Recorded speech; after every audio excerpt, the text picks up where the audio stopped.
Hello students, welcome back in engineer साइल का ज्ञान। आज हम देखने वाले हैं मल्टीपाथ मिटिगेशन टेक्निक्स चैप्टर के अंदर इक्वलाइजर।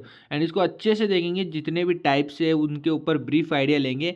छोटी मोटी वीडियो नहीं है, अच्छी वीडियो, तो आराम से देखना और समझने की कोशिश करना। तो equaliser is something kind of thing like आप ट्रांसमीटर हो यहाँ पर एक, और एक आपके पास है रिसीवर। ठीक है, अब यहाँ से बहुत सारे सिग्नल जा रहे हैं अलग अलग फ्रीक्वेंसी के साथ। ठीक है, डिफरेंट डिफरेंट फ्रीक्वेंसी के साथ जा रहे हैं। अब ये यहाँ पहुँच रहे हैं रिसीवर के बाद। अब कई बार क्या होता है, कम फ्रीक्वेंसी में आ रहा है, कभी ज़्यादा फ्रीक्वेंसी में आ रहा है, यानी कि कुछ सिस्टम नहीं है भाई। तो बीच में भाई साहब मैं लगाऊंगा एक इक्वलाइजर, जो क्या करेगा, इन फ्रीक्वेंसी को जो टाइम के साथ बदल रही है इनको इक्वलाइज करेगा with the time, with respect of the time. And जो भी डिले हो रहा है किसी भी फ्रीक्वेंसी में उसको कम सही करेगा। साथ के साथ जो अगर क्या होता है, जैसे मल्टीपल फ्रीक्वेंसी, जब मल्टीपल वेव्स आ रही है तो उनके बीच में क्या होता है, एक आपका इंटरफेरेंस क्रिएट होता है। ठीक है, जो अपन पढ़ चुके हैं इंटरफेरेंस।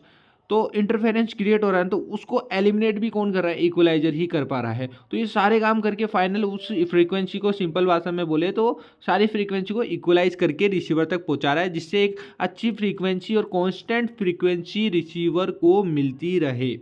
यही है इक्वलाइजर, जो एक आर स्ट्रक्चर है जो दोनों काम करता है। एक तो आपके ISI यानी कि इंटर सिंबल इंटरफेरेंस को रिड्यूस करेगा, और सेम टाइम में आपकी जो भी डिले हो रही है डाइवर्सिटी इंटरफेरेंस में, उसको भी एक्सप्लॉइट करेगा, हटा देगा। तो यही है मेन फंडा, जो आपका either in the time domain होता है और एक फ्रीक्वेंसी डोमेन, टाइम के साथ वेरिएशन में और एक फ्रीक्वेंसी के वेरिएशन में। तो एक तो फ्रीक्वेंसी के वेरिएशन में हो गया, एक टाइम डोमेन के साथ फ्रीक्वेंसी, टाइम डोमेन के साथ जो हो रहा है वो हो गया। तो दोनों वे में होता है आपका इक्वलाइजर। ठीक है, इसको दूसरी भाषा में समझे तो wireless channel are can exhibit delay dispersion, and delay dispersion lead to the inter symbol interference. So the basically equalization क्या कर रहा है, जो आपके ISI को कॉम्पैक्ट कर रहा है, यानी हटा रहा है, एलिमिनेट कर रहा है, सही कर रहा है, मतलब कांस्टेंट बना रहा है एक तरह से। तो आपके रेडियो चैनल के अंदर वेराइटी ऑफ अडेप्टिव इक्वलाइजर्स होते हैं। अडेप्टिव का मतलब यहाँ पर यह है कि टाइम के साथ वो अपने फिल्टर्स को चेंज करता है। वो जिस तरह की उसको सिचुएशन मिल रही है रन टाइम पे, उसके अकॉर्डिंग उसको अडेप्ट करके उसके अकॉर्डिंग वो फिल्टर लगाता है। तो that is your adaptive equalization. Equalizer can be use to cancel the interference while providing the diversity. Okay, diversity अपन आगे बढ़ेंगे, ब्रीफली पढ़ेंगे, कोई इशू नहीं है। बाकी आप यहाँ समझो इंटरफेरेंस को कैंसिल कर रहा है। Since the mobile fading channel in the random and the time varying, equalisation must track the time varying characteristics of the mobile channel, thus we call the adaptive equalizer. Why we are saying this the adaptive equalizer? Because in this case we can see the equalizer must track the time varying characteristics of the mobile channel. That's why we are saying it is a adaptive equalizer. तो time varying के साथ जो जो characteristic आ रही है उसके according वहाँ पर उसको ट्रैक कर पा रहा है।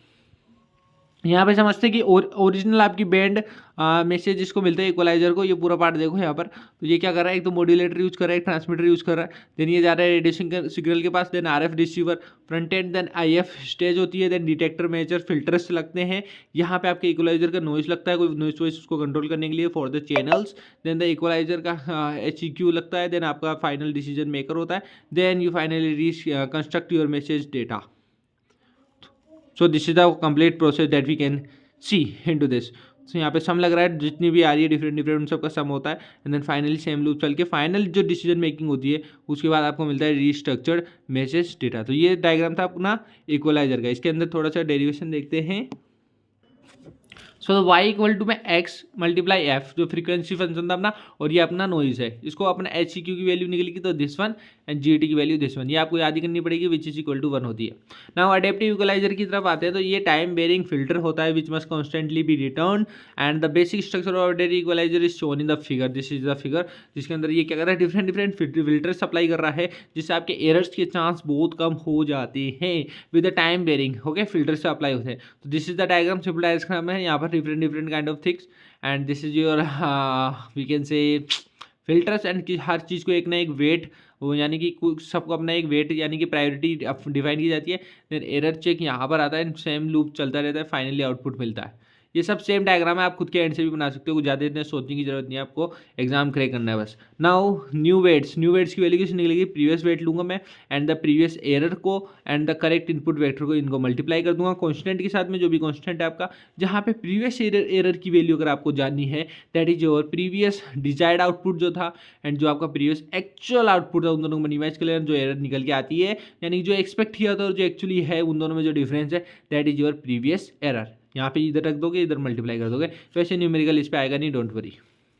Now we have the two main types of the equaliser, linear and non linear. अब लीनियर में भी अडेप्टिव हो सकता है एंड नॉन लीनियर में भी अडेप्टिव हो सकता है। अडेप्टिव द नैरो थिंग्स है कि जो फिल्ट्रेशन के लिए काम करिए टाइम वेरिंग के साथ। तो now we have two types mainly, linear and non linear. So very first is let me set this, okay, linear equaliser. ये एक सिंपल लीनियर फिल्टर स्ट्रक्चर होता है जिसमें लीनियर इक्वलाइजर क्या करता है, चैनल सेंस को क्या करता है, इन्वर्ट करने का कोशिश करता है। इट मीन्स हम कह सकते हैं कि किसी भी फंक्शन का प्रोडक्ट एंड जो इक्वलाइजर्स में जो सर्टेन क्राइटेरिया है वो फुलफिल हो रहे हैं, that is your linear equalizer. Equalizer अपन को समझ में आ रहा है, ठीक है।